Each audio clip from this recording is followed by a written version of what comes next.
Hello, good morning, students. Come, let us we have a small discussion about APJ Abdul Kalam's a lesson my father taught me. India's former president, Dr. APJ Abdul Kalam, has an important lesson he has shared with us.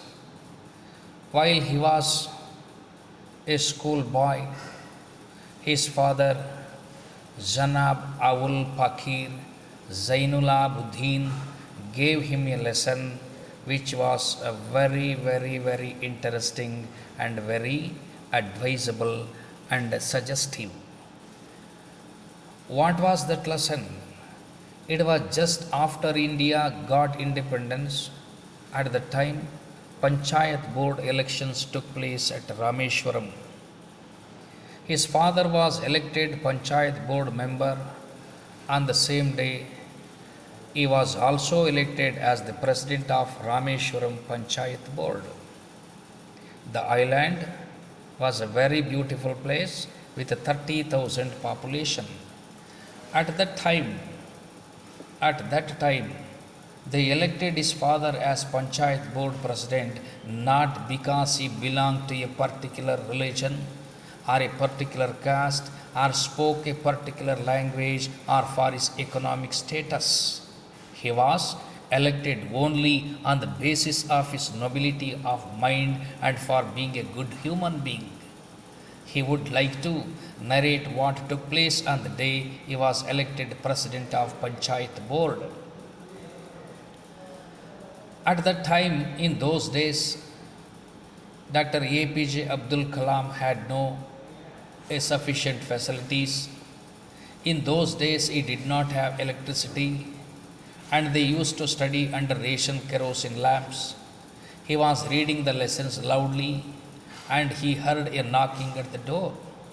When the door is opened, he saw a stranger, a person who entered his house with some gift. And while he was reading aloud in his younger days, he was reading aloud and fully concentrating on his studies. At the time, his father came in and saw a tambulam kept in the cart, which was given by a stranger. He asked him, what is this, and who had given that? He told him, somebody came and has kept this for you. He opened the cover of the tambulam and found there was a costly dhoti, angavastram, some fruits and some sweets, and he could see the slipper that the person had left behind. He was the youngest child of his father. He really loved him and also loved him a lot. He was upset at the sight of the tambulam and gifts left by someone. That was the first time he saw him very angry, and also that was the first time he had got a thorough beating from him. He got frightened and stayed weeping. His father embraced and consoled him.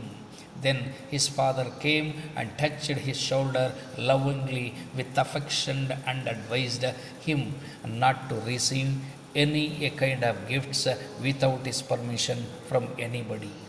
He quoted an Islamic hadith which states that when the Almighty appoints a person to a position, he takes care of his provision. If a person takes anything beyond that, it is an illegal gain. Then he told him that it is not a good habit. Gift is always accompanied by some purpose and they are dangerous that way. It is like touching a snake and getting the poison in turn. This lesson stood out, a valuable lesson for him in his life. It was deeply embedded in his mind. Even then, when a person appeared before him with a gift of whatever shape or color, his body and mind began to shudder. Even as he was now in the 80th orbit around the sun, this bit of childhood inspiration had a special significance in his life. Often the unique